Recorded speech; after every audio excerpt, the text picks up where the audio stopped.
அருட்பெருஞ்சோதி அருட்பெருஞ்சோதி தனிப்பெரும் கருணை அருட்பெருஞ்சோதி. எல்லா உயிர்களும் இன்புற்று வாழ்க, வள்ளல் மலரடி வாழ்க வாழ்க. கொல்லா பிரதம் குவளை எல்லாம் ஓங்குக, நல்லோர் நினைத்த நலம் பெறுக, நன்றி நினைத்த எல்லோரும் வாழ்க இசைந்து. உலக மக்களை, அறிவான் நண்பர்களே, ஆண்மநேய ஒருமைப்பாடுடைய அன்பர்களே, அருட்பெருஞ்சோதி ஆண்டவருடைய திருவிளையாடலை பார்த்து கொண்டிருக்கிறோம். அருட்பெருஞ்சோதி ஆண்டவருடைய திருவிளையாடல் 1823ஆம் ஆண்டு தொடங்கி, அதாவது கலியுகத்தினுடைய கடைசி கட்டம் 1823ஆம் ஆண்டு தொடங்கி 30/1/1874 இரவு 12 மணி வரையிலும் அருட்பெருஞ்சோதி ஆண்டவருடைய திருவிளையாடல் தொடர்ந்து நடைபெற்று கொண்டிருந்தது. அதற்கான காரணம், ஏற்கனவே பிரபஞ்சம் தோன்றிய காலத்திலிருந்தே தோன்றிய யுகங்கள், கிரேத யுகம், திரேத யுகம், துவார யுகம், கலியுகம், இந்த 4 யுகங்களுக்குமே ஆயுள் காலம் உண்டு. இந்த 4 யுகங்களிலுமே தோன்றிய சமயங்களும் மதங்களும் மார்க்கங்களுக்கும் ஆயுள் காலம் உண்டு. அப்போ அந்த யுகங்கள் அழிந்த உடனே சமயங்களும் மதங்களும் மார்க்கங்களும் மடிந்து விட்டன. அதன் பிறகு 1900 ஆண்டுகளிலே கலியுகம் முடிந்த பிறகு ஒளி யுகம் பிறக்கிறது. ஒளி யுகத்திலே, அதாவது சதுர யுகம், சத்தியுகம் என்று கூறுவார்கள் வல்லற்பமானவர்கள். ஒளி யுகத்திற்கு தேவையான ஒரு ஆன்மீக மார்க்கம் உலக மக்களுக்கு தேவைப்படும் என்பதனால் எல்லா உலக மக்கள் எல்லோரும் சமரசமாகவும் இன்புற்று வாழ வேண்டும் என்பதற்காகவே சமரச சுத்த சன்மார்க்கம் என்ற ஒரு மார்க்கத்தை அருட்பெருஞ்சோதி ஆண்டவர் நிறுவி அதை தன் மகன் கையில் ஒப்படைத்து உலக மக்களை எல்லாம் சுத்த சன்மார்க்கத்தில் சேர்த்து உலக மக்களெல்லாம் இன்புற்று வாழ வேண்டும் என்பதற்காகவே தன் அருளால் பெற்றெடுத்த ஒரு ஆண்மகனை செல்வப்பிள்ளை என்று பெயரிட்டு வளர்த்து கொண்டிருக்கிறார். காலங்கள் நெருங்கி வரும்போது, அதாவது சதாசிவத்துடைய ஆயுள் காலம் முடிவடைவதற்கு 51 ஆண்டுகள் இருக்கின்ற காலகட்டத்தில், அதற்கு முன்னாலே பிரம்மன், திருமால், ருத்திரன், மகேஸ்வருடைய ஆயுள் காலம்லாம் முடிந்து அவர்களுடைய செயலிலிருந்து இருந்து கொண்டிருக்கிறார்கள். அப்போ இந்த 51 ஆண்டுகள் கழித்து இந்த பிரபஞ்சத்தை இயக்க வேண்டும் என்பதற்காகவே தனது மகனை இந்த பூலோகத்திற்கு வருவிக்க செய்து, ஒரு தாயின் வழியாக இந்த பூலோகத்திற்கு வருவிக்க செய்து தன் மகனை சமயங்களிலும் மதங்களிலும் மார்க்கங்களில் ஈடுபட செய்து, அப்புறம் இதெல்லாம் தேவையில்லை என்று உலக மக்களுக்கு சொல்ல வைத்து சுத்த சன்மார்க்கத்தை கொடுத்து அருட்பெருஞ்சோதி ஆண்டவராக்கினார் தனது மகனை என்பதை திருவொற்பாவிலே இருந்து ஒவ்வொரு பதிகத்திலிருந்தும் ஒவ்வொரு பாடல்களிலிருந்தும் அதன் விளக்கத்தை நாம் பார்த்து கொண்டிருக்கிறோம். 1823ஆம் ஆண்டில் தொடங்கிய திருவிளையாடல் 1874 ஆண்டுகள் வரை 51 ஆண்டுகள் நடந்து கொண்டிருந்ததை 8 ஆண்டுகளாக பிரித்து தனது மகனுக்கு எப்படியெல்லாம் அருளை கொடுத்தார் என்பதையும், எப்படியெல்லாம் திருவிளையாடல் நடந்தது என்பதையும் திருவொற்பாவிலிருந்தே பார்த்து கொண்டிருக்கிறோம். அந்த வகையிலே வல்லற்பமானவர்கள் இந்த உலகத்திற்கு வருகை கூற்று 1ஆம் ஆண்டிலிருந்து 8 ஆண்டுகளுக்குள் வரை இறைவனிடமிருந்து எந்த அருளையும் பெற முடியவில்லை. அதற்கு முன்னாலே ஒரு சிறிய விளக்கம் கொடுக்க கடமைப்பட்டிருக்கிறேன். ஒரு தாயின் கருவறையிலே இருக்கும் பொழுது வல்லப்பமான் தெளிவாக குறிப்பிட்டிருப்பார்கள்.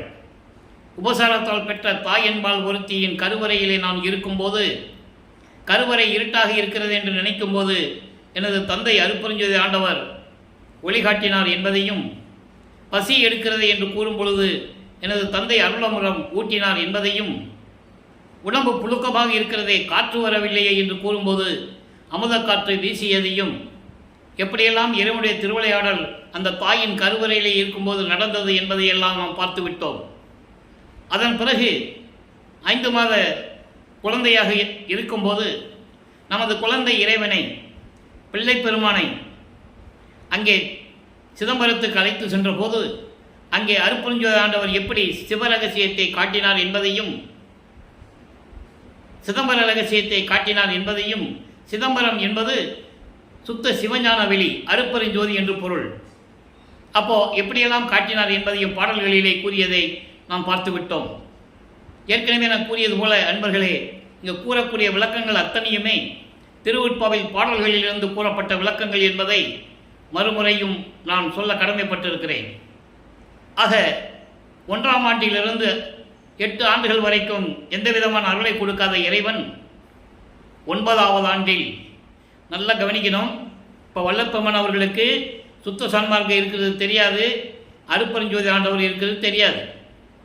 சமயங்களையும் மதங்களையும் மார்க்கங்களையும் சார்ந்து கொண்டிருந்ததனால், அதோடு மட்டுமில்லாமல் ஒரு சைவ குலத்திலிருந்து வருவிக்க உற்றதனால் அவர் சிவபெருமானை இறைவன் என்று வழிபட்டு கொண்டிருக்கிறார்.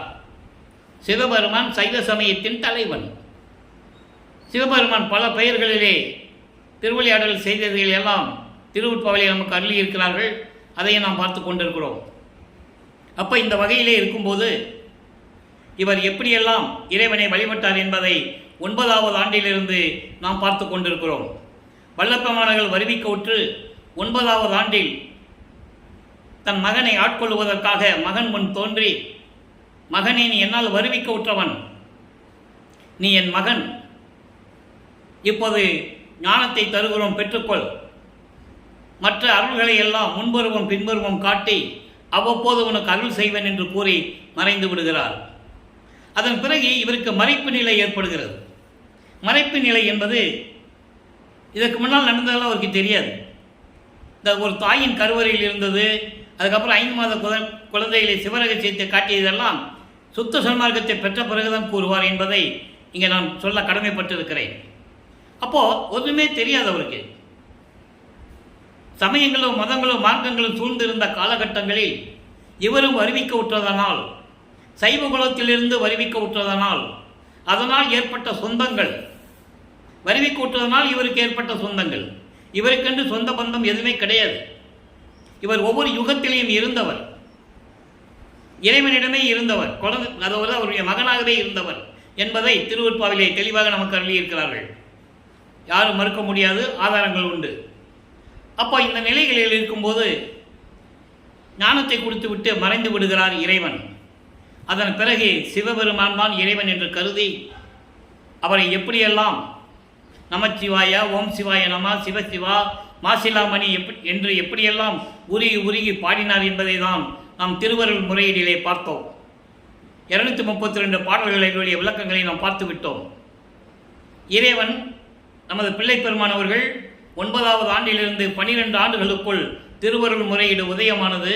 அந்த விளக்கத்தை பார்த்து விட்டோம். அப்போது சிவபெருமானை பற்றி பாடியும் எந்த விதமான அருளையும் பெற முடியாத நமது பிள்ளை பெருமான் அவர்கள் வடிவுடையம்மனை பற்றி பாடுகிறார். அப்பனை பற்றி பாடியாச்சு, புரோஜனம் இல்லைன்னு சொல்லி அம்மையை பற்றி பாடுகிறார். வடிவுடை மாணிக்க மாலை உதயமாகிறது. 100 பாடல்கள். இதுவரை 10 பாடலுடைய விளக்கத்தை பார்த்திருக்கிறோம். இப்போ 11வது பாடல். ஏன் வடிவுடை மாணிக்க மாலையை நமக்கு அருளினார்கள் என்றால், தந்தையிடம் கெஞ்சி கெஞ்சி ஒரு புரோஜனம் இல்லை, உலகையில் அப்பா கிட்ட எதுவும் நடக்கலைன்னா அம்மா கிட்ட போய் சொல்லுவாங்க பிள்ளைங்க இல்லையா? அம்மா ஏதாவது தாஜா பண்ணி அப்பா கிட்ட வந்து ஏதாவது வாங்கி கொடுப்பாங்க. அந்த நிலையில் இருந்து கொண்டு வடிவுடை மாணிக்க மாலையை நமக்கு அருளி இருக்கிறார்கள், பார்த்து கொண்டிருக்கிறோம்.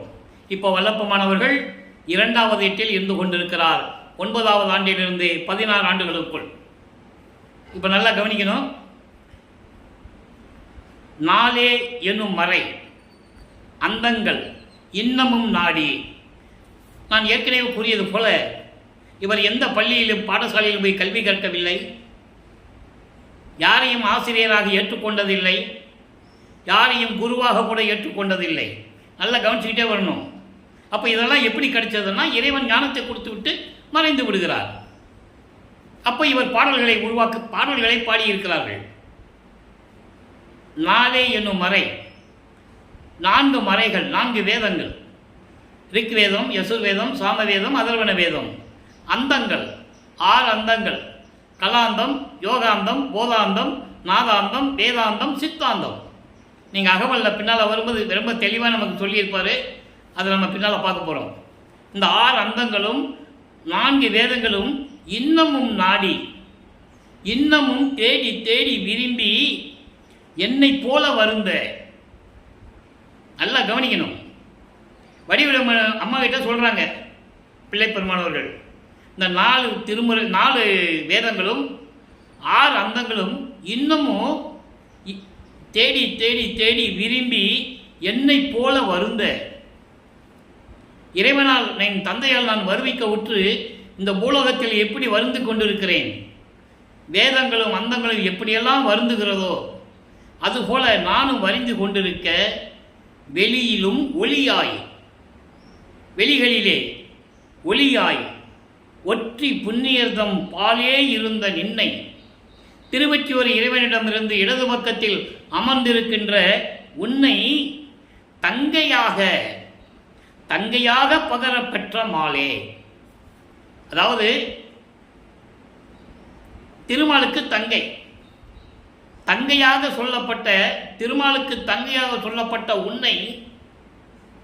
உன்னை தவத்தில் பெரியோன் வடிவுடை மாணிக்கமே, உன்னை தங்கையாக பெற்றானே திருமால், அவன் தவத்தில் பெரியவன், பெரிய பாக்கியம் செய்தவன், உன்னை தங்கையாக பெற்றிருக்கிறானே.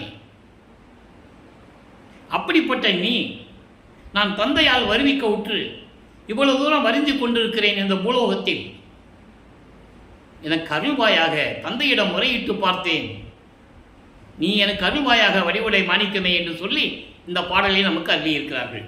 இப்போ அவருடைய மனநிலை அந்த நிலையில் இருந்து கொண்டிருக்கிறது. நல்லா புரிஞ்சுக்கணும். இறைவனால் வருவிக்கப்பட்டவன் தெரிஞ்சிருச்சு, இறைவனுடைய மகனும் தெரிஞ்சிருச்சு, வெளியே சொல்ல முடியாது. இவர் காலையில் எழுந்திரிச்சு வீட்டை விட்டு வெளியே போயிடுவார், எல்லாரும் தூங்கின பிறகுதான் வருவார்.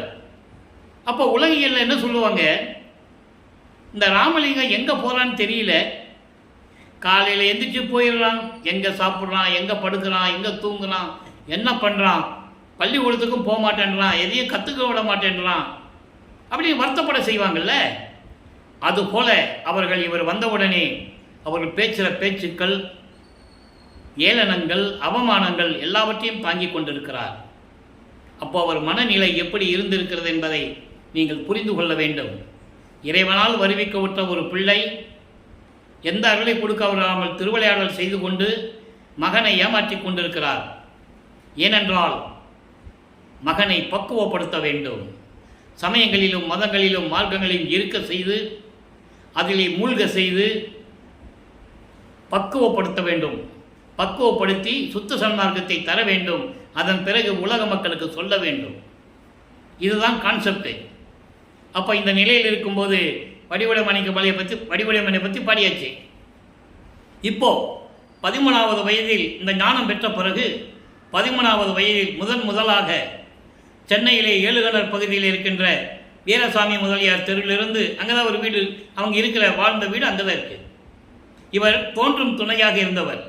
வள்ளற்பெருமானை வாழ்ந்தவர் என்றோ வள்ளற்பெருமானை இத்தனை வயதாகிறது என்றோ நாம் சொல்லக்கூடாது. தோன்றும் துணையான காலத்தில் இருக்கும்போது அவங்க சொந்தங்கள் அங்கே இருந்தது, உடன் இருந்தார். உலகியலுக்கு அவர் இவங்களுடைய பிள்ளை. நல்லா புரிஞ்சுக்கணும், உலகியலுக்கு இவங்களோட பிள்ளை அவர். ஆனால் அவர் இறைவனுடைய மகன் என்பதை நாம் பார்த்து கொண்டிருக்கிறோம். அப்போ இந்த நிலைகள் இருக்கும்போது 13வது வயதில் முதலாக திருவொற்றியூர் செல்லுகிறார். தியாகராஜ பெருமானை வழிபட்டு எப்படியாவது அருளை பெற வேண்டும் என்று செல்லுகிறார். அப்போ இவர் அங்கே சென்று இறைவனை பற்றி பாடுவதும், அவர் எந்த விதமான பதிலை கொடுக்குமானால் இருப்பதையும் 26 பதியங்களிலே நாம் பார்த்து விட்டோம். 2ஆம் எட்டில் இருக்கும்போது வள்ளற்பெருமானவர்கள் 16 ஆண்டுகளுக்குள், 9வது ஆண்டிலிருந்து 16 ஆண்டுகளுக்குள் இருக்கும்போது 2ஆம் திருமுறை உதயமாகிறது. 113 பதியங்கள், 1207 பாடல்கள். இதுவரைக்கும் 26 பதியங்களை பார்த்திருக்கிறோம். அந்த 26 பதியங்களின் ஒரு சுருக்கம். இவர் போக வேண்டியது, இறைவனை பற்றி பாட வேண்டியது, எந்த விதமான பதில் இல்லாமல் மனம் வருந்தி திரும்பி வந்துட வேண்டியது. அப்புறம் அவர் யோசிக்கிறார், ஒருவேளை திருவொற்றியூருக்கு போனால் தான் நமக்கு அருள் கிடைக்கல, திருமுல்லை வயலுக்கு போகலாமோ என்று சொல்லி நடந்து போகிறார். அப்போ அவர் எங்கு சென்றாலும் நடந்து தான் செல்லணும். அதுக்கப்புறம் தான் அவர் பறந்து செல்வது, அண்டங்களுக்கு போகிறதெல்லாம் அதுக்கப்புறம். அதான் நம்ம தினமும் பார்த்துட்டு இருக்குமே. அப்போ இந்த நிலையில் இருக்கும்போது நடந்து போகிறாரு திருமுல்லை வயலுக்கு. அங்கே போய் மாசிலாமணின்னு சொல்லி உருகுவார். என்னை வருவிக்க செய்துவிட்டு இந்த பூலோகத்திற்கு அனுப்பிவிட்டு நீ என் மகன் என்று என்னை சொல்லிவிட்டு தெருவில் விட்டு வந்து விட்டாயே, திருவொற்றியூருக்கு போனால் என்னன்னே கேட்க மாட்டேன்ற, இங்கே வந்து உன்னை மாசிலாமணின்னு சொல்லி வழிபடுறேன், ஏன் வந்த மகனே, எதுக்கு வந்த அப்படின்னு கூட ஒரு வார்த்தை கேட்க மாட்டேன்ற அப்படின்னு சொல்லுவார். அந்த பாடலுடைய விளக்கங்களையெல்லாம் பார்த்து விட்டோம். அதே மாதிரி திருவள்ளித்தாயத்துக்கு போவார். வில்லிவாக்கம் பக்கத்தில் சென்னையிலே திருவள்ளித்தாயன்னு ஒரு இடம் இருக்குது. அங்கே ஒரு இறைவனுடைய திருவிளையாடல் நடந்திருக்கு. அங்கே சிவபெருமான் கந்த துணியை கட்டிக்கிட்டு இருப்பார்.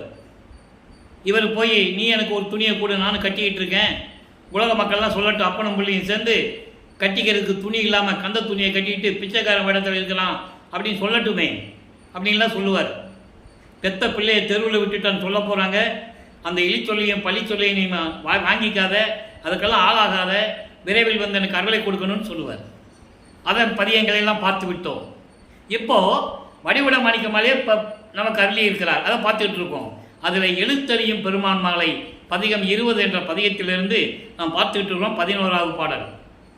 வடிவுட மாணிக்க மாலையை சொல்லும்போது அவருடைய நிலை என்ன, எழுத்தறியும் பெருமான் மாலையில் 11வது பாடலுடைய நிலை என்ன, இது அப்படியே விட்டு அது அப்படியே போய் நம்ம 6ஆம் திருமுறைக்கு போகும்போது நடராஜபதி மாலையில் 11வது பாடல் நிலை என்ன, சர்க்குரிமான மாலையில் 11வது பாடல் நிலை என்ன, அனுபவ மாலையில் 11வது பாடல் நிலை என்ன.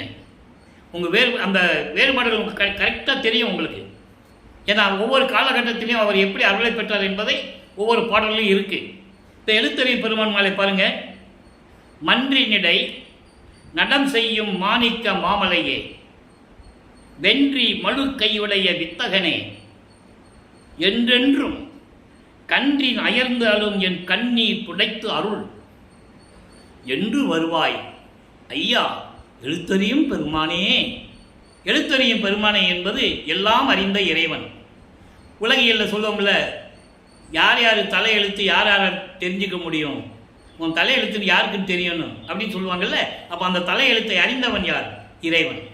அதான் எழுத்தறியும் பெருமான் மாலை என்று தியாகராஜ பெருமானை பற்றி கூறுகிறார்.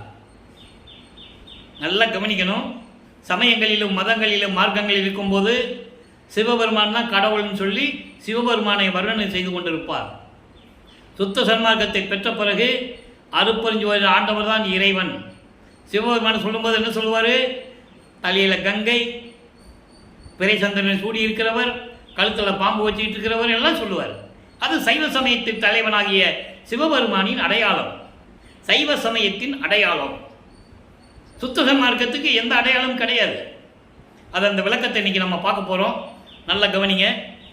மன்றிடை நடம் செய்யும் மாணிக்க மாமலையே, அம்பலத்திலே அருள் நடனம் செய்து கொண்டு திருவிளையாடல் செய்து கொண்டிருக்கின்ற மாணிக்க மலை போன்ற இறைவனே, வென்றி மழுக்கை உடைய வித்தகனே.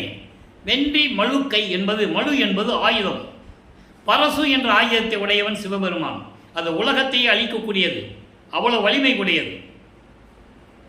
வெற்றியை கொண்டாடும் அந்த பரசு என்ற ஆயுதத்தை கையில் ஏந்திய இறைவனே, வித்தகனே, அற்புதங்களையும் அதிசயங்களையும் செய்து கொண்டிருக்கின்ற இறைவனே, என்றென்றும் நான் எப்பொழுதுமே, என்றென்றும் என்பது நான் எப்பொழுதுமே பசுவை பிரிந்த கன்று குட்டி எப்படி அழுமோ, தாய் பசுவை பிரிந்த கன்று குட்டி எப்படி அழுமோ அதுபோல நான் கண்ணீர் விட்டு அழுது கொண்டிருக்கிறேன். அதை துடைக்க மாட்டாயா? எப்போ வருவாய்? எவ்வளவு அற்புதமாக வந்துகிறார் பாருங்க. எவ்வளவு மனசில் அவ்வளவு வருத்தம் இருந்தா எப்படியெல்லாம் இறைவனிடம் முறையீடு செய்கிறார் என்பதை நீங்கள் நினைத்து பார்க்க வேண்டும். குழந்தை இறைவன் அந்த வயசில் எப்படியெல்லாம் வருந்துகிறார் என்பதை இந்த பாடலில் நம்ம பார்க்குறோம். ஒரு பசுவை, தாய் பசுவை ஒரு கண்ணுக்குட்டி பிரிஞ்சிட்டா அந்த கண்ணுக்குட்டி எப்படி அழுவும் தாயை நினைச்சு, அதுபோல் நான் கண்ணீர் விட்டு அழுது கொண்டிருக்கிறேன். என் கண்ணீரை துடைத்து எனக்கு எப்போ வந்து நீ அருள்வாய், என்று வருவாய் ஐயா எழுத்தறியும் பெருமானே என்று கூறுகிறார். ஆக வல்லப்பமானவர்கள் 16 ஆண்டுகள் வரைக்கும், 2வது ஏட்டில் 16 ஆண்டுகள் வரைக்கும் இறைவனிடமிருந்து எந்த அருளையும் பெற முடியாமல் தவித்து கொண்டிருக்கிறார். சைவ சமயத்தின் அடையாளமாகிய திருநூறு பூசிக்கொள்வதும், உத்தராட்ச மாலை போட்டுக்கிறது, காலையில் எந்திரிச்சு வீட்டை விட்டு கிளம்பி போயிடுறது, அங்கே பகல் ஃபுல்லாக இருந்துட்டு ராத்திரி வீட்டுக்கு வர்றது, இங்கே வந்து அவங்க திட்டுறது, எப்படியெல்லாம் ஏசுவாங்க, எப்படியெல்லாம் அவமானப்படுத்துவாங்கன்றதை தெளிவாக நமக்கு அருளி இருக்கிறார்கள்.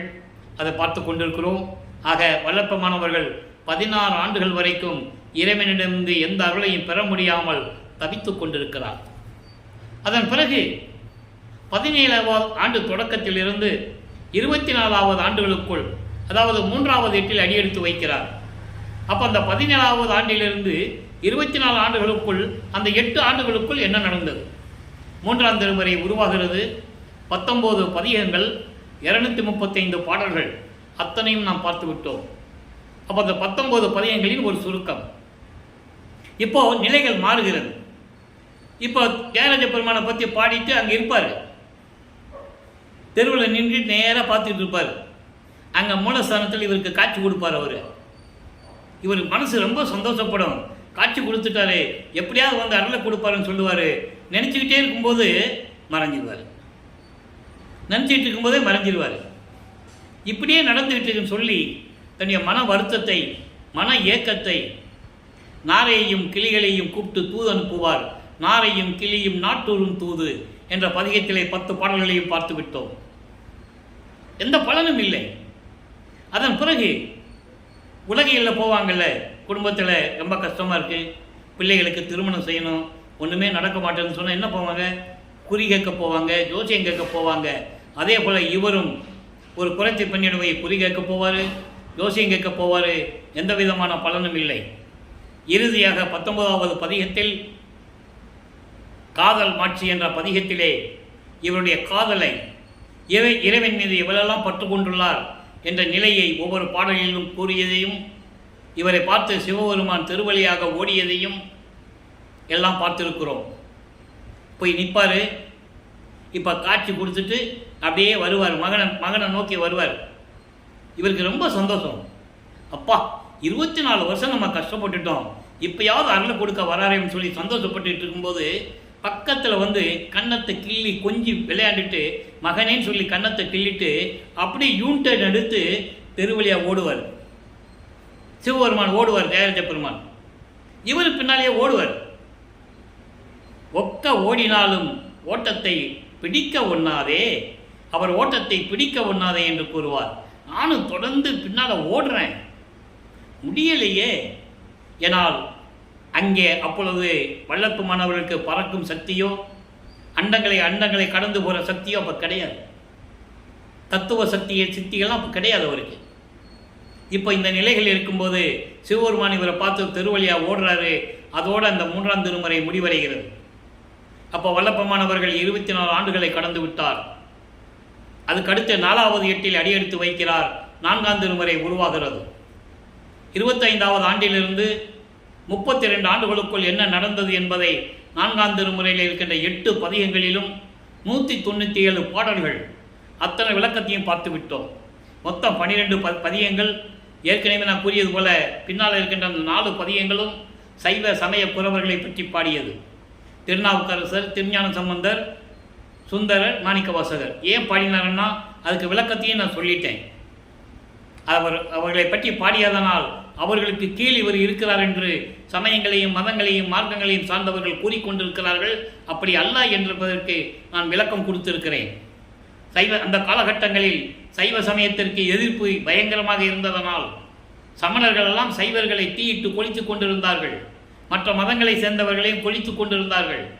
அந்த நிலையில் இவர்கள் சைவ சமயத்தை பரப்பியதனால், இறைவன் அருளை பெற்றுக்கொண்டு பாடியதனால், இறைவன் அருளை பெற்று முத்தி அடைந்ததனால் அவர்கள் புகழ் நிலைத்து இருக்க வேண்டும் என்பதற்காக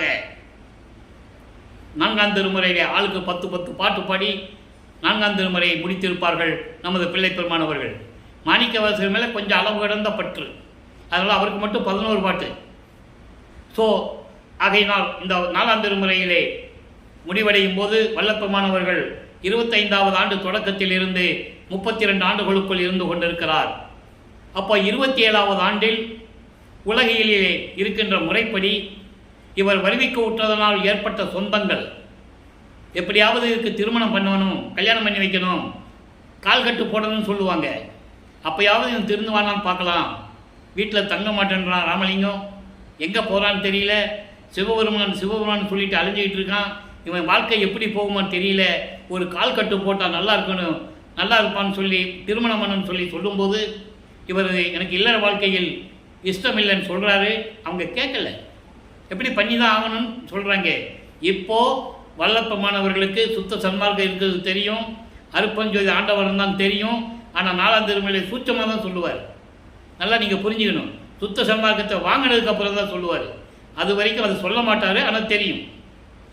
இவர் அந்த தனமாலை, தனக்கோடி அம்மாளை கல்யாணம் பண்ணணும்னு விதி இருக்குது, அது ஏற்கனவே நிர்ணயிக்கப்பட்டது.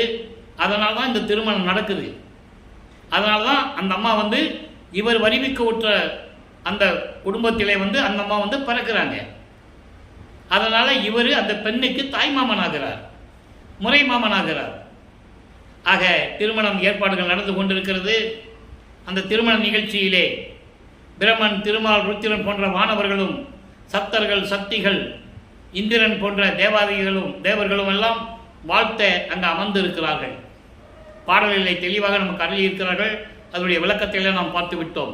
அருட்பிரகாச மாலையிலே 100 பாடலுடைய விளக்கத்தையும் ஒவ்வொரு பாடலிலும் எப்படி இறைவன் வந்து அருளை கொடுத்தார் என்பதை எல்லாம் கூறினார். அதை பார்த்து விட்டோம்.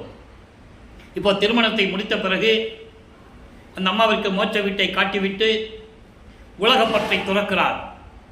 உலகப்பற்றை துறந்து வெள்ளாடை அணிந்து சமயங்களையும் மதங்களையும் மார்க்கங்களையும் விட்டுவிட்டு திருநீர் பூசுவதை நிறுத்திவிட்டு உத்திராட்ச மாலையை கலட்டி போட்டுட்டு இனிமேல் எங்கேயும் போகக்கூடாது, திருவொற்றியூரோ திருமுல்லைவாயிலோ எந்த கோயிலுக்கும் போகக்கூடாது சொல்லி இருக்கிற இடத்துலையே சென்னையிலே அந்த வீட்டை கதவை பூட்டி தாப்பா போட்டுடுறாரு. அப்போது இறைவனுக்கு தெரிஞ்சிருச்சு, இனிமேல் மகனுக்கு அறுவடை கொடுக்க வேண்டும், இனிமேல் அவனை துன்புறுத்தக்கூடாது. ரொம்ப கோபமாக இருக்கிறாரு. வல்லப்பமான் பயங்கரமாக கோபம் உள்ளவர். கருணையும் சாந்தமும் தயவும் உள்ள இறைவன் வல்லப்பமானவர்களுக்கு கோபமும் வரும். அந்த கோபத்தில் கதவை பூட்டிட்டார். அப்போது மகன் முன்னால் நேரடியாக போய் நின்னோம்னா அவனை சாந்தப்படுத்த முடியாது என்று எண்ணி தெருவழியாக நடந்து வருவது போல நடந்து வந்து தெருக்கதவை திறந்து ஒவ்வொரு பாடலிலும் அருமையாக நமக்கு அருளியிருப்பார்கள். விண்ணுலகிலிருந்து பூலோகத்திற்கு வந்து எனது தந்தை கால் வலிக்க நடந்து வந்து சிவந்த தாமரை போன்ற சிவந்த மலர் போன்ற கால்களெல்லாம் சிவந்து போய் புண்ணாகி அப்படியெல்லாம் நடந்து வந்து தெருக்கதவை திறந்து ஒரு காலை உள்ள வச்சு ஒரு காலை வெளியே வச்சு எனக்கு அருளை கொடுத்தார் என்பதை ஒவ்வொரு பாடலிலிருந்து கூறியதையும் பார்த்து விட்டோம். ஏம சித்தியை கொடுக்கிறார், தத்துவ சித்தியை கொடுக்கிறார். தத்துவ சித்தி என்பது நினைச்ச இடத்துல இருக்கிறது, பறந்து போகிறது, எல்லா சித்திகளும் அதில் அடங்கிடும். தத்துவங்களை கடக்கிறது, எல்லா சித்திகளும் அடங்கிடும். எல்லாருலையும் கொடுத்துட்டார். சுத்த சன்மார்க்கத்தை தரணும், சாகா கல்வியை மகனுக்கு சொல்லித்தரணும், அருப்பெருஞ்சோதியை தரணும், திருவருள் செங்கோலாட்சி கொடுக்கணும். இவர் வந்து மகனோட 2.5 கலந்துக்கணும், அருப்பெருஞ்சோதி ஆண்டவராயிடணும். இதுதான் பாக்கி இருக்குது. இது எல்லாத்தையும் வாங்கியாச்சு. எங்கே சென்னையில் இருக்கும்போதே வாங்கியாச்சு. இப்போது மகனை நீ வா விண்ணுலகத்துக்கு வா என்று சொல்லி அவர் சென்று விடுகிறார். 33ஆவது ஆண்டு தொடக்கத்திலிருந்து 40 ஆண்டுகளுக்குள் என்ன நடந்தது என்பதையெல்லாம் திருவருட்பாவின் பாடல்களின் மூலமாக பார்த்து விட்டோம். அப்போ 33ஆவது ஆண்டிலிருந்து 40 ஆண்டுகளுக்குள் என்ன நடந்தது, அந்த 8 ஆண்டுகளுக்குள் என்பதை நாம் பார்த்து விட்டோம். அதனுடைய சுருக்கம், 33ஆவது ஆண்டு தொடக்கத்தில் சுத்த சன்மார்க்கத்தை வாங்குவதற்காக நமது பிள்ளை பெருமானவர்கள் தத்துவங்களை கடந்து, அந்தங்களை கடந்து, சரியை கிரிய யோகம் என்ற 12 நிலைகளை கடந்து சுத்த சிவஞான வழிக்கு பறந்து சென்று கொண்டிருக்கிறார். அவர் நினைச்ச இடத்துல இருப்பார். அப்படியே போயிட்டே இருக்கிறார். அங்கே மகனை வரவேற்பதற்காக அருப்பெருஞ்சோதி ஆண்டவர் காத்து கொண்டிருக்கிறார்.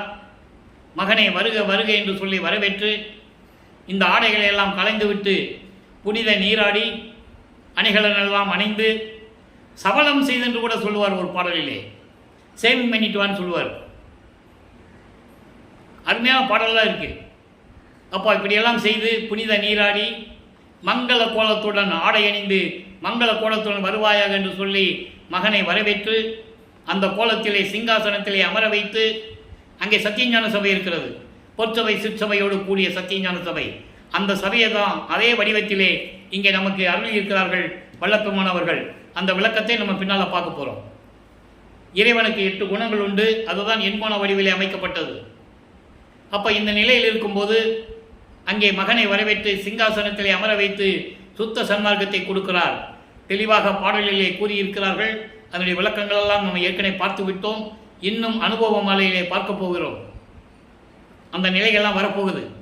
அப்போது இப்படியெல்லாம் வாங்கிவிட்டு இவர் போகும்போதே தேவர்கள், முனிவர்கள், ரிஷிகள், சத்தர்கள், சக்திகள், இந்திரன், பிரம்மன், திருமால், ருத்திரெல்லாம் நிற்கிறாங்க. இவர் அப்போதான் முதல்ல போகிறாரு. அதுக்கப்புறம் நினச்சா போயிடுவார். அதுக்கப்புறம் நினச்சா போயிட்டு வந்துடுவார். ஆனால் இங்கே இருக்கிறவங்க என்ன சொல்லுவாங்கன்னா, ராமலிங்கம் எங்கேயா போனார், எந்த ஊருக்கு போனாரோ, எப்படி போனாரோ, போனால் 6 மாதம் 1 வருஷம் கழித்து வர்றாரு, எங்கே போனாருன்னு தெரியல, இப்படி தான் சொல்லிகிட்டு இருந்தாங்க. இன்னும் சொல்லிகிட்டு இருக்காங்க.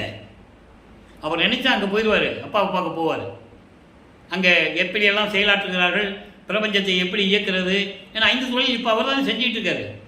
ட்ரைனிங் எடுக்க போவார் அப்போது மகனிடம் சுத்த சன்மார்க்கத்தை கொடுத்து, நல்லா கவனிக்கணும், சுத்த சன்மார்க்கத்தை நிறுவியவர் அருட்பெருஞ்சோதி ஆண்டவர், அதனுடைய பொதுச் செயலாளர் வல்லபெருமானவர்கள். அப்பா சொல்கிறபடி செயலாற்றுகிறார். தெளிவாக சொல்கிறாரு, சுத்த சன்மார்க்கத்தை பெற்றேன், இரவாமை உற்றேன், கான் தோழி என்றெல்லாம் கூறுவார்.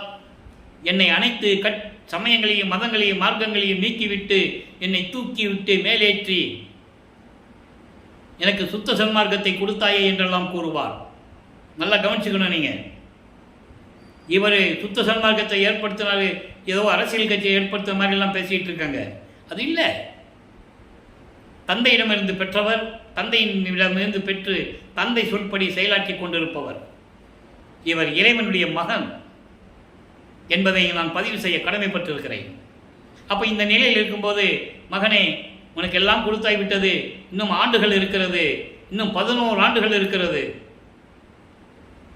இன்னும் 11 ஆண்டுகள் இருக்கிறது, நீ சென்று வா என்று சொல்லி அனுப்பிவிடுகிறார்.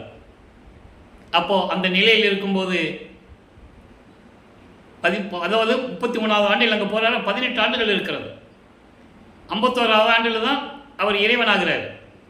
நீ பூலோகத்திற்கு சென்று வான்னு சொல்லி அங்கேயே எல்லாமே அங்கேயே நிர்ணயிக்கப்பட்டது. எல்லாமே தீர்மானம்லாம் அங்கே நடந்துருச்சு. அங்கே தீர்மானம் நடந்து தான் கருங்குழிக்கு வரார். அதற்கு முன்னால் செவி வழி வந்த செய்திகள் எல்லாம் உண்டு. சிதம்பரத்துக்கு சென்றதாகவும் அங்கே பரசுராமனை பார்த்ததாகவும், இதெல்லாம் அங்கே அவங்க 2 பேரும், அதாவது கருங்குழி இருக்க வீட்டு சொந்தக்காரர் இருக்கார்ல வெங்கட ரெட்டியார், அவரும் பரசுராமனும் சிதம்பரத்தில் பேசிக்கிட்டு இருக்காங்க. அவங்க ஏற்கனவே அறிமுகமானவர்கள். அந்த நேரத்தில் தான் நேராக பூலோகத்துக்கு, அங்கே விண்ணுலகத்துக்கு பூலோகத்துக்கு சிதம்பரத்துக்கு வராரு. ஏன்னா அங்கே தான் இவர் போகணும். பரசுராமன் அவர்கிட்ட சொல்லணும், என் தம்பியை உங்கள் வீட்டில் வச்சுக்காங்கன்னு சொல்லணும். இது உலகியலுக்காக ஒரு ட்ராமா, திருவிளையாடல். புரிஞ்சுதா உங்களுக்கு? அப்போ கருங்குழியிலே உறைவிடமாக கொண்டுள்ளார். 9 ஆண்டுகள் கருங்குழியிலே இருக்கிறார். 9 ஆண்டுகள் இருக்கிறார். அந்த 9 ஆண்டுகளிலே தான் இருந்த இடத்திற்கு ஒரு பெயர் வர வேண்டும் என்பதற்காக தண்ணீரால் விலக்கரித்த இல்லம் என்ற ஒரு பெயரை கொடுத்துவிட்டு இங்கே வரணும். இப்போ தர்மசாலைக்கு வரணும். இங்கே ஜீவகாருண்ய ஒழுக்கம் உருவாக வேண்டும். பசியினுடைய கொடுமையை உலக மக்களுக்கு தெரிவிக்க வேண்டும். அது ஏற்கனவே பார்வதிபுரம் மக்களிடம் பேசிய பெரிய அந்த இடத்தை பெற்றுக்கொண்டு 23/5/1867 ஒரே நாளிலே தர்மசாலையை நிறுவி அணி அடுப்பை மூட்டி பசியோடு வருகின்றவர்களுக்கு பசியாற்றி கொண்டிருக்கிறார் நமது இறைவன் வல்லப்பெருமானவர்கள். அங்கே ஜீவகாருண்யம் ஒழுக்கம் உருவாகிறது. ஜீவகாருண்ய ஒழுக்கத்தை பற்றி நம்ம பின்னால் சொல்லுவோம். இன்னும் நாட்கள் இருக்கிறது. வல்லப்பெருமானவர்கள் எப்போ தர்மசாலையை விட்டு கல்பட்டையாவிடம் தர்மசாலையை ஒப்படைத்து விட்டு எப்போ மேட்டுக்குப்பம் செல்லுகிறாரோ அன்றுதான் ஜீவகாருண்ய ஒழுக்கம் நாம் பதிவு செய்ய நினைத்து கொண்டிருக்கிறோம். அப்போது ஜீவகாருண்ய ஒழுக்கம் உருவாகிறது. பசியினுடைய கொடுமை, பிணியினுடைய கொடுமை, ஒரு ஜீவன் எப்படியெல்லாம் துன்பப்படும் என்பதை பசி, பிணி, தாகம், இச்சை, எளிமை, பயம், கொலை 7 பிரிவுகளாக நமக்கு அருளியிருக்கிறார்கள். இதில் பசியும் கொலையும் பரஜீவகாருண்யம், மீதியெல்லாம் அபரஜீவகாருண்யம் என்று கூறியிருக்கிறார்கள். அந்த விளக்கத்தையெல்லாம் நம்ம பார்க்க போகிறோம். அற்புதமான பதிவுகள்லாம் இருக்குது.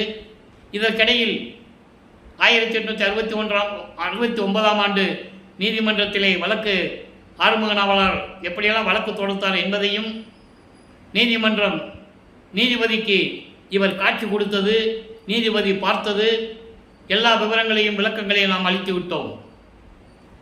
திருவற்பாவை மறுப்பா என்று அறிவிக்க முடியாது என்ற தீர்ப்பை நீதிபதி வழங்குகிறார்கள்.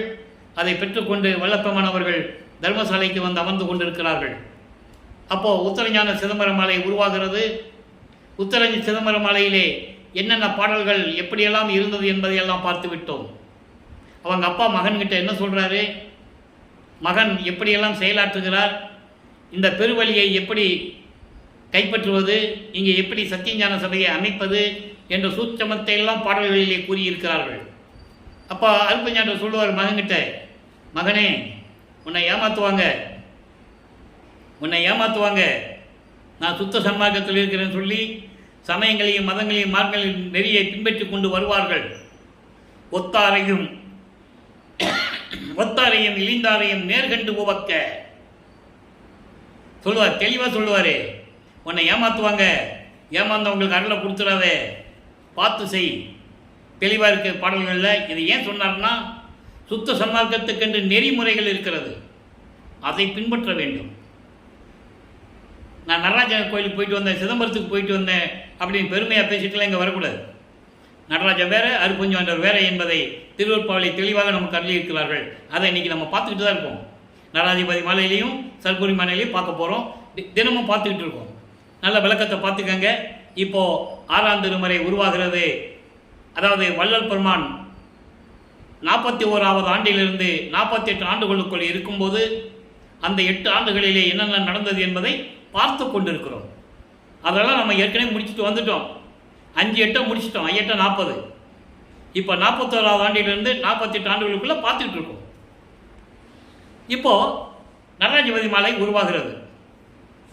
நடராஜபதி மாலை ஏன் நமக்கு கொடுத்தாருன்னா, சமயங்களிலும் மதங்களிலும் மார்க்கங்களில் இருக்கும்போது இவர் சிவபெருமானை எப்படியெல்லாம் வழிபட்டார் என்பதையும், திருநீறு பூசிக்கொண்டு உத்தராட்ச மாலையை போட்டுக்கொண்டு எப்படியெல்லாம் இருந்தார் என்பதையும், சுத்த சன்மார்க்கத்தை பெற்ற பிறகு ஒரே இறைவன்மா இந்த பிரபஞ்சத்துக்கு அருட்பெருஞ்சோதி ஆண்டவர் என்பதையும், அருட்பெருஞ்சோதி ஆண்டவருக்கு சமயங்களும் மதங்களும் மார்க்கங்களும் இல்லை என்பதையும், சாதியும் மதமும் சமயமும் பொய்யென ஆதியில் உணர்த்திய அருட்பெருஞ்சோதி, சாதியும் மதமும் சமயமும் காணா ஆதியானாதையாம் அருட்பெருஞ்சோதி அகவலிலே உண்டு.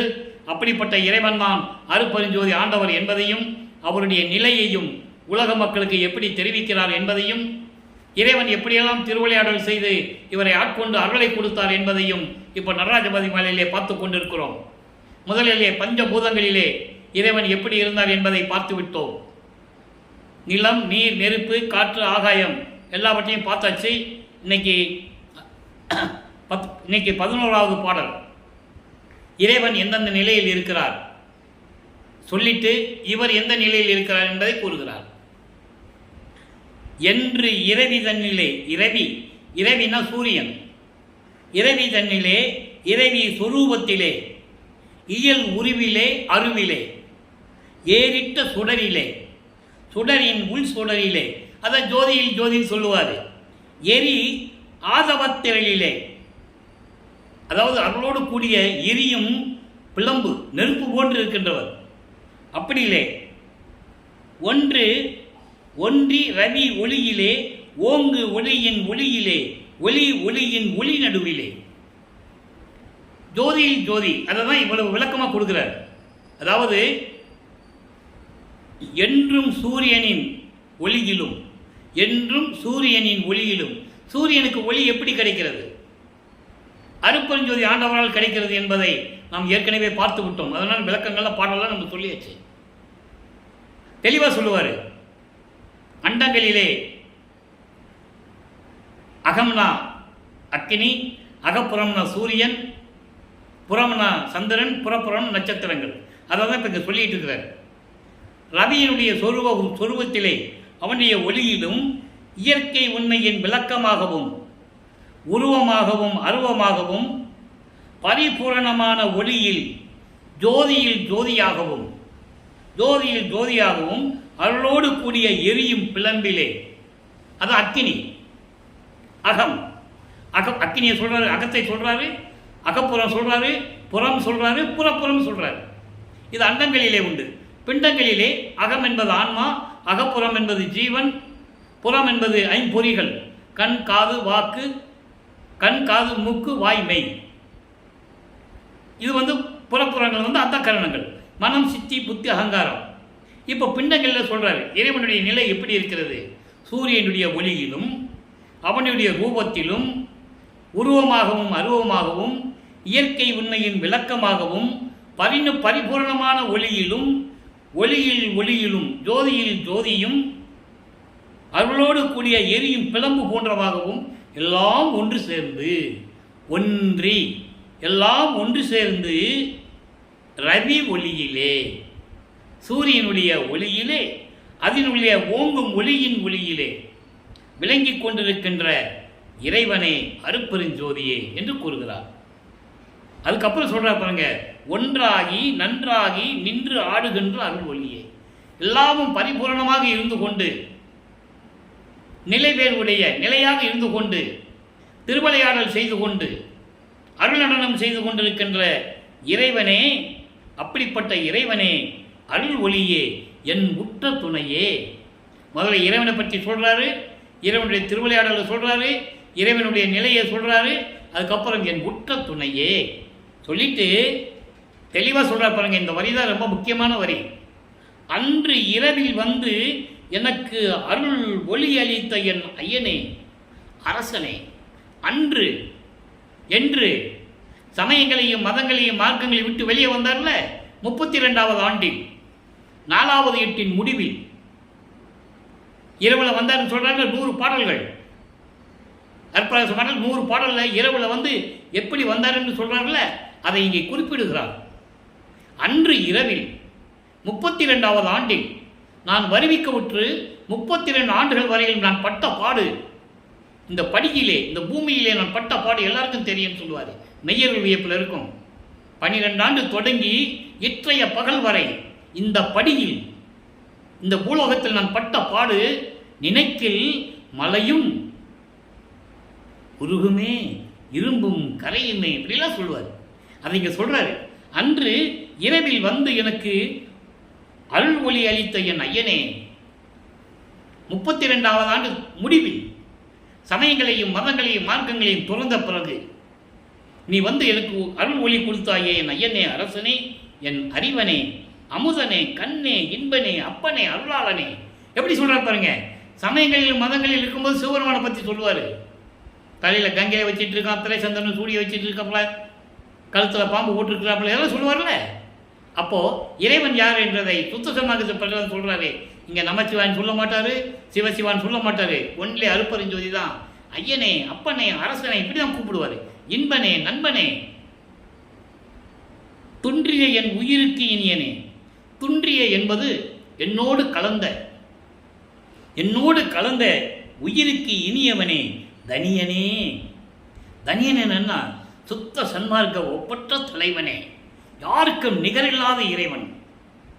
அப்படிப்பட்ட இறைவனே தூயனே சுத்த சன்மார்க்க தலைவனே என் நேயனே என் நண்பனே சுத்த சிவ சன்மார்க்க நிதியே அருள் செல்வமே.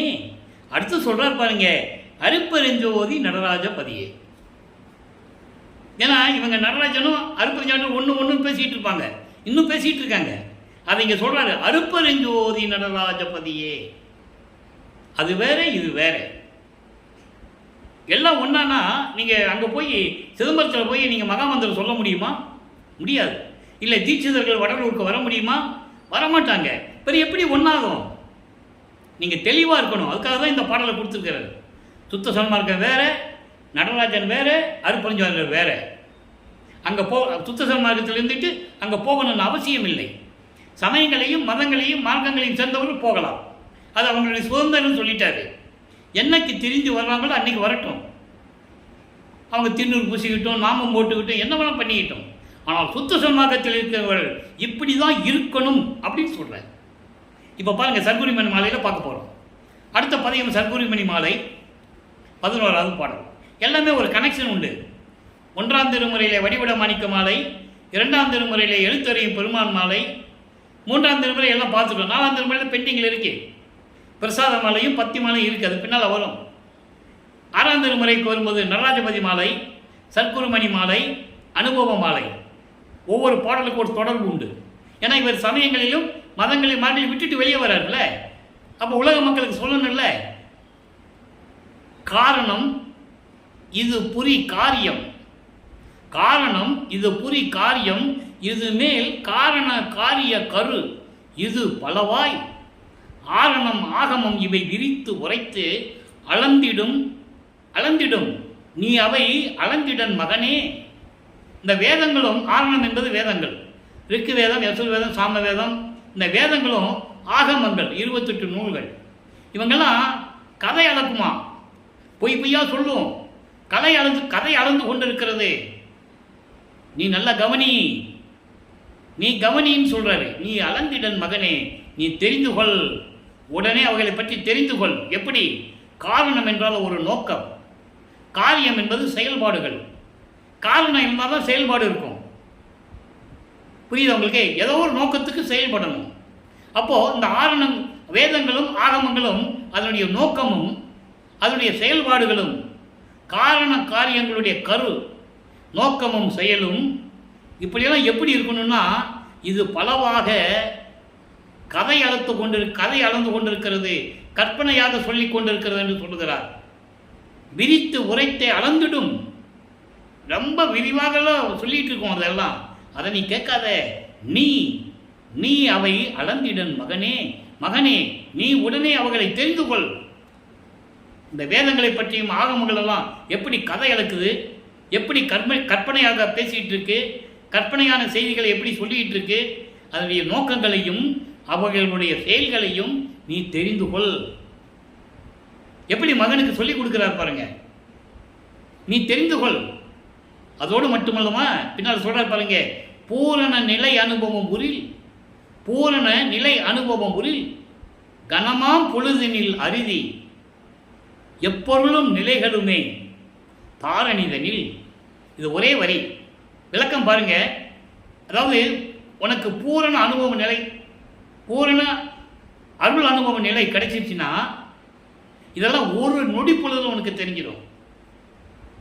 எப்படி சொல்றாரு பாருங்க, பூரண நிலை அனுபவம் உரில் உனக்கு பூரண அருள் அனுபவம் கிடைச்சிச்சுன்னு வச்சுக்கோ. கனமாம் ஒரு நொடி பொழுதில், கனம்னா ஒரு நொடி பொழுதில் அருதி நீ அறிந்து கொள்ளுவாய். எப்பொருளும் நிலைகளுமே தாரணிதனில். இந்த தாரணியில், இந்த உலகத்தில் எந்தெந்த பொருள்கள் நிலையானது என்பதை பூரண அருள் அனுபவம் உனக்கு கிடைத்து விட்டால் நீ அறிந்து கொள்வாயாக. நீ அறிந்து கொள்வாய். அப்போ வேதங்களும் இந்த ஆகமங்களும் சொல்றதெல்லாம் நீ கேட்காத. அவை என்ன நோக்கத்துக்காக சொல்றது, அந்த நோக்கங்களுடைய செயல்பாடுகள் என்ன, அதுக்கெல்லாம் கதை அளக்கும், கற்பனையா சொல்லும். அதெல்லாம் நீ தெரிஞ்சிக்கோ. இந்த உலகத்தில் எந்த பொருள் நிலையானது, சமயங்களும் மதங்களும் மார்க்கங்களும் நிலையானதல்ல, சுத்த சன்மார்க்கம்தான் நிலையானது என்பதை உனக்கு பூரண அருள் அனுபவம் கிடைத்து விட்டால் நீ அறிந்து கொள்ளுவாய் என்ற நிலையை மகனுக்கு கூறுகிறார். அதுக்கு என்ற தயவுடை அரசே, எனக்கு இப்படியெல்லாம் கற்றுக் கொடுத்து தயவோடு எனக்கு கற்றுக் கொடுத்த அரசே தனி நடராஜன் சொல்லிட்டார். தனி நடராஜன் ஏன் சொல்லணும்? பின்னால் மக்களை ஏமாற்றிட்டு இருப்பாங்க, எல்லாம் ஒன்று தான் சொல்லிட்டு இருப்பாங்கன்னு சொல்லி தான் பாடலில் நமக்கு அருளி இருக்கிறார்கள். தனி நடராஜன் என்பது அருப்பெருஞ்சோதி, தனி நடராஜன் சத்குரு மணியே. ஆக இந்த பாடலில் அவ்வளவு விளக்கங்கள் நம்ம பார்த்துட்டோம், கொடுத்துருக்கிறார். அப்போது நடராஜன் வேறு, அருப்புஞ்சாண்டர் வேறு. சமயங்களையும் மதங்களையும் மார்க்கங்களையும் சார்ந்தவர்கள் நடராஜ கோயிலுக்கு போகலாம், திருநூறு பூசிக்கலாம், எப்படி வேணாலும் வழிபடலாம். ஆனால் சுத்த சன்மார்க்கத்துக்கு வந்த பிறகு வடலூருக்கும் சரி, மருதூருக்கும் சரி, கருப்பொழிக்கு வந்தாலும் சரி, சித்தி வளம் போனாலும் சரி, அருப்பெருஞ்சோதி தான் சொல்லணும். அப்போது சமயங்களையும் மதங்களையும் மார்க்கங்களையும் சார்ந்த குறியீடுகள் இருக்கக்கூடாதுன்னு சொல்கிறாரு. உத்தரஞான சிதம்பரம் மாலையிலையும் சொல்கிறாரு, எல்லா இடத்துலையும் சொல்கிறாரு. இது மக்களுக்கு புரியணும், புரிகிற மாதிரி மக்கள்கிட்ட சொல்லணும். இது தனி மார்க்கம், சுத்த சன்மார்க்கம், இது இறைவன் ஏற்படுத்தின மார்க்கம், இது சமயங்களையும் மதங்களையும் மார்க்கங்களையும் சாராத மார்க்கம், இங்கே வந்தால் இப்படி தான் இருக்கணும். ஏன் சமயங்களிலே உங்களுக்கு கோட்பாடுகள் இருக்கிறது. இப்போ நீங்கள் திருச்செந்தூருக்கு உதாரணமாக சொல்கிறேன், திருச்செந்தூருக்கு போனால் உள்ளே போகும்போது சட்டையை கட்டிட்டு போகணும் இல்லையா? அவன் ஒரு கோட்பாடு வச்சுருக்கான்ல. அப்போ சுத்த சன்மார்க்கத்தில் ஒரு கோட்பாடு நெறி இருக்குது. கொலையும் கொலையும் தவிர்த்து தான் வரணும். இங்கே மாமிசம் சாப்பிடக்கூடாது, உயிர்கள் எல்லாம் கொலை செய்யக்கூடாது, உயிர் இறக்கணும், இந்த நிலைகளெல்லாம் இருந்தால் உருவ வழிபாடு இருக்கக்கூடாது. இப்படி இருந்தால் தான் நீ வடலூருக்கே வரணும். தெளிவாக சொல்கிறேன். அப்படி வந்தால் தான் அவங்களுக்கு அருளை கொடுன்னு அவங்க அப்பா மகன்கிட்ட சொல்கிறாரு. அருப்பஞ்சாண்டர் மகன்கிட்ட சொல்கிறாரு. பாடல் உண்டு, யாரும் மறுக்க முடியாது. எல்லா விளக்கங்களும் உண்டு. இதை ஏன் அதை கொண்டு வந்தார்? சுத்த சன்மார்க்கத்துடைய நெறிகளை மக்கள் தெரிந்து கொள்ள வேண்டும். வர்றாங்க வரல வேற பிரச்சனை. நீ சொல்கிற கடமையை சொல்லணும். யார் சொன்னது இது வரைக்கும்? 22 வருஷமா யாருமே சொல்லலையே. அதானே கஷ்டமே. சுத்த சன்மார்க்கம் அதான் மக்களுக்கு தெரியல. இப்போ பார்த்தாச்சு, நடராஜபதி மலை பார்த்தாச்சு. நடராஜன் வேறு அருப்பஞ்சார் வேறன்னு சொல்லியாச்சு. ஏன்னா சமயங்களையும் மதங்களையும் மார்க்கம் இல்லாத ஒரு நிலை சுத்த சன்மார்க்க நிலை. அதுக்காக தான் தன் மகனை வருவிக்க செய்தார். தன் மகனை 32 ஆண்டுகள் வரைக்கும் வருவிக்க விட்டு இந்த பூலோகத்தில் 32 ஆண்டுகள் வரைக்கும் படாத துன்பம் நமது பிள்ளை பெருமானவர்கள் பட்டு கொண்டிருந்தார். அதன் பிறகுதான் இறைவன் கருணை காட்டி தயவோடு சுத்த சன்மார்க்கத்தை கொடுத்து உலக மக்களிடம் சொல்லி உலக மக்களை எல்லாம் ஒன்றாக சேர்த்து உலக மக்களெல்லாம் இன்புற்று வாழ வேண்டும் என்பதற்காகவே நான் வருவிக்க விட்டேன் என்று கூறுவார். அகவலியிலே பாடல் உண்டு, 6ஆம் திருமுறையிலே பாடல் உண்டு. எல்லா விளக்கத்தையும் பார்த்து விட்டோம். இப்போ தனித்திரளங்கள் என்ற பாடலிலே 51வது பாடல். அங்கே சிவபெருமானே விஷத்தை உண்டு கழுத்தலை நீச்சி கொண்டவனே அப்படிலாம் சொல்லுவார்ல. அப்போ சுத்த சன்மார்க்கத்தை பெற்ற பிறகு இறைவனை பற்றி சொல்லணும்ல. சொல்கிறார், கருணை கடலே கருணை கடலே அதில் எழுந்த கருணை அமுதே கனி அமுதில் தருண சுவையே சுவை அனைத்தும் சார்ந்த பதமே தற்பதமே பொருள் மெய்ப்பதமே சிதம்பரமாம் பொதுவில். நல்லா கவனிக்கணும். சிதம்பரமாம் பொதுவில். சிதம்பரமாம் பொதுவில் என்பது, சிதம்பரம் என்பது சுத்த சிவஞான வெளி. சுத்த சிவஞான வெளி தான் சிதம்பரம். சுத்த சிவஞான வெளி எங்கே இருக்கும்? சுத்த சன்மார்க்கம் இருந்தால் தான் இருக்கும். சுத்த சிவஞான வெளியில் இருக்கின்ற சத்தியஞான சபையிலே நடிக்கும் பரம்பரமே. எந்த இடத்துலையாவது சமயங்களையும் மதங்களையும் சார்ந்த பெயரில் வராதிங்க. நமச்சிவாயா சிவசிவா ஓம் சிவான்னு வருதாங்க. அப்போ இது வேறு அது வேறுன்னு மக்களுக்கு தெரியப்படுத்தணும்ல.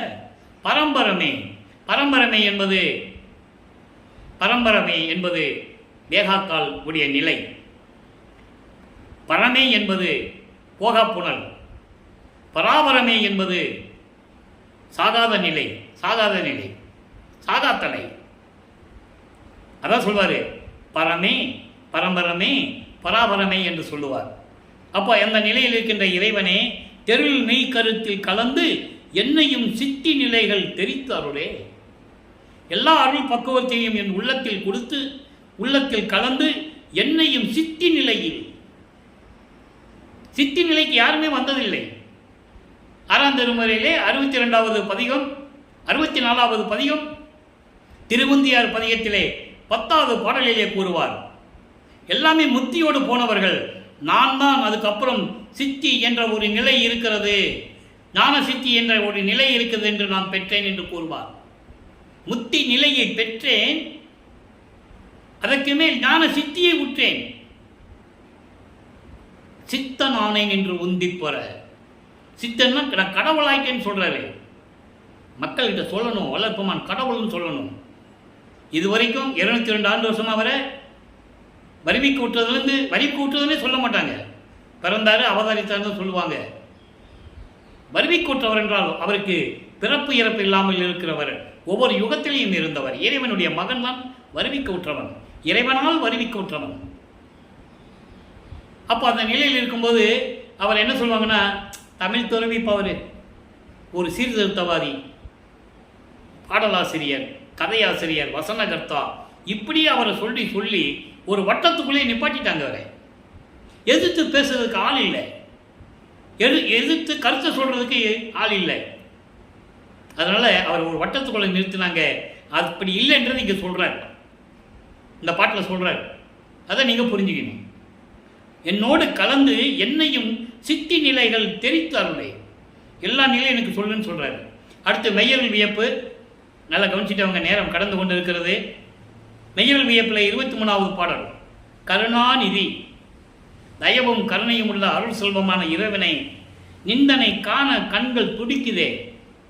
உன்னை காணன்னு சொல்லி கண்கள் துடிக்குது, காண்போம் என்று நினைக்கும் போது கூட உடம்பு சிலிக்குது. எப்படியாவது மண்ணை பார்த்துருவேன்னு நான் நினைக்கும் போது என் உடம்பு சிலுக்குது. அருள் நாடகம் செய்யும் பதங்கள் பாடி ஆட விரைவு. நீ திருச்சிற்றம்பலத்திலே திருவிளையாடல் செய்து கொண்டிருக்கிறாயே, உனது திருவடியை பார்ப்பதற்கு என் மனம் விரைகிறது. ஆடும் பொதுவை நினைக்க நினைக்க நெஞ்சம் கரையுதே.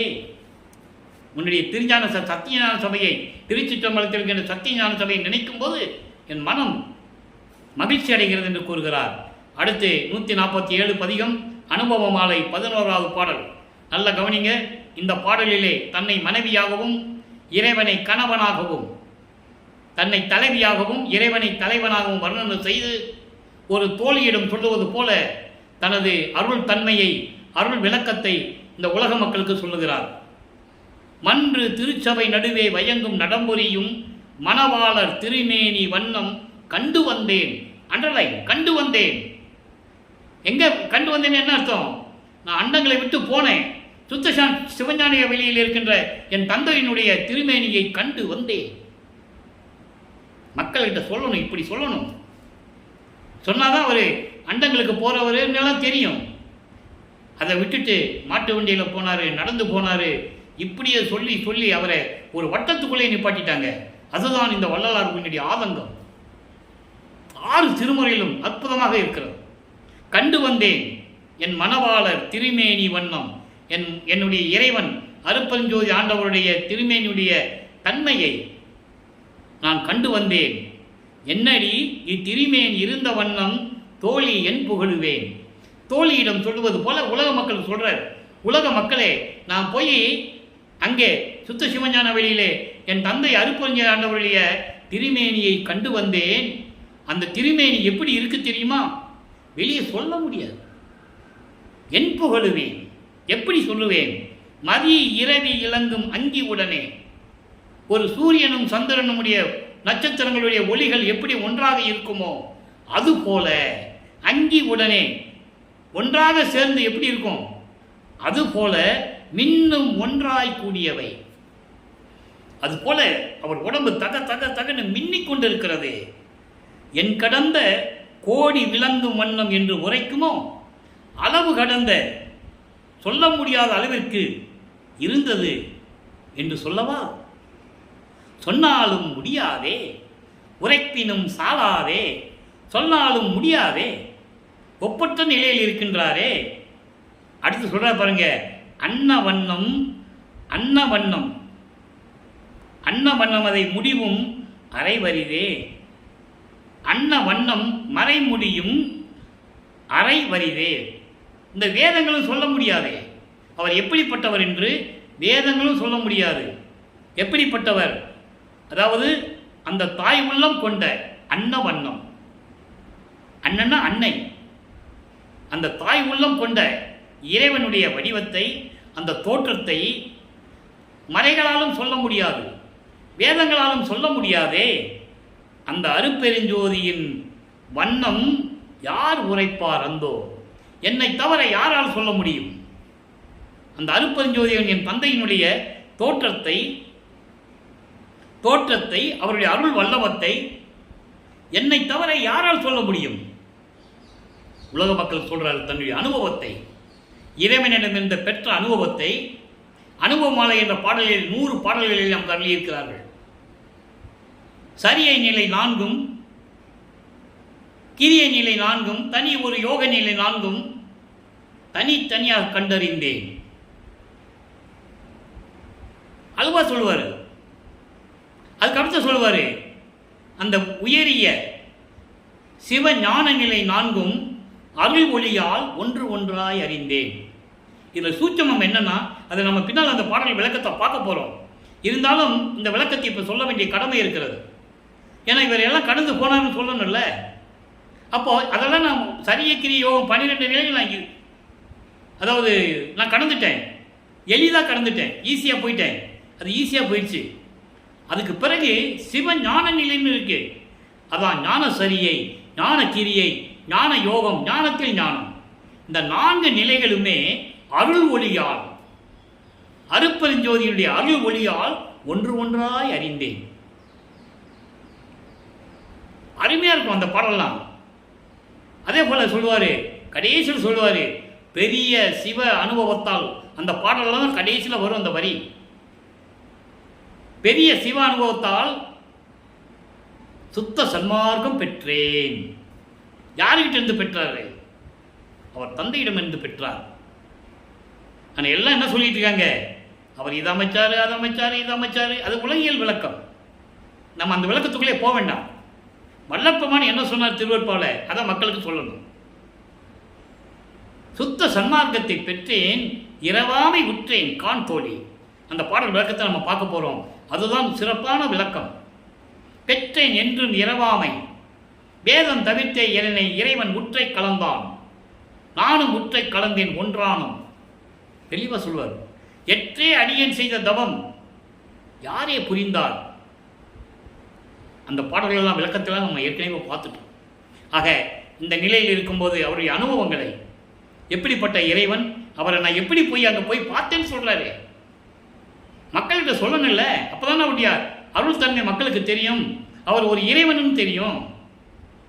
202 வருஷமாக சாமியார்னு சொன்னால் எப்படி அது? எனவே மக்களை நீங்கள் புரிந்து கொள்ளுங்கள். இவர் சமயங்களையும் மதங்களையும் மார்க்கங்களையும் கடந்து இருந்ததனால் அவருடைய நிலையை உலக மக்களுக்கு சொல்லுவதற்கு தயங்குகிறார்கள். உண்மை நிலையை நாம் பார்த்து கொண்டிருக்கிறோம். இறைவனுடைய திருவிளையாடல் எப்படியெல்லாம் நடந்தது என்பதையும், அவர் இறைவனுடைய மகன் வருவிக்கவுற்றவர் என்பதையும், எப்படியெல்லாம் இறைவனர்களை பெற்றுக்கொண்டு இந்த பிரபஞ்சத்தை இயக்கிக் கொண்டிருக்கிறார் என்பதையும், படைத்தல், காத்தல், அழித்தல், மறைத்தல், அருளல் போன்ற 5 தொழில்களையும் செய்து கொண்டு இந்த பிரபஞ்சத்தை இயக்கிக் கொண்டிருக்கிறார். சித்தி வளாகத்திலே இருந்து கொண்டு தெளிவாக பாடலிலே கூறியதெல்லாம் நாம் பார்த்திருக்கிறோம். எனவே அன்பர்களே, நீங்களும் இறைவனை வணங்கி சுத்த சன்மார்க்கத்தில் இணைந்து ஜோதி வழிபாடு செய்து கொலையும் புலையும் தவிர்த்து அருட்பெருஞ்சோதி அருட்பெருஞ்சோதி தனிப்பெருங்கல்னி அருட்பெருஞ்சோதி என்ற மகாமந்திரத்தை உச்சரித்து இறைவனுடைய அருளையும் செல்வங்களை எல்லாம் பெற்று இந்த வையகத்திலே நீங்கள் வாழ்வாங்கு வாழ வேண்டும், நோயற்றில் வாழ வேண்டும் என்று இறைவனுடைய தயவோடையும் கருணையோடையும் வாழ்த்து விடைபெறுகிறேன். மீண்டும் நாளை சந்திப்போம். நன்றி, வணக்கம். அருட்பெருஞ்சோதி அருட்பெருஞ்சோதி தனிப்பெருங்கருணை அருட்பெருஞ்சோதி. நாளையும் இறைவனுடைய திருவிளையாடல் தொடரும். கண்டு மகிழ்ந்து இறைவனிடம் அருளை பெற்றுக் கொள்ளுங்கள்.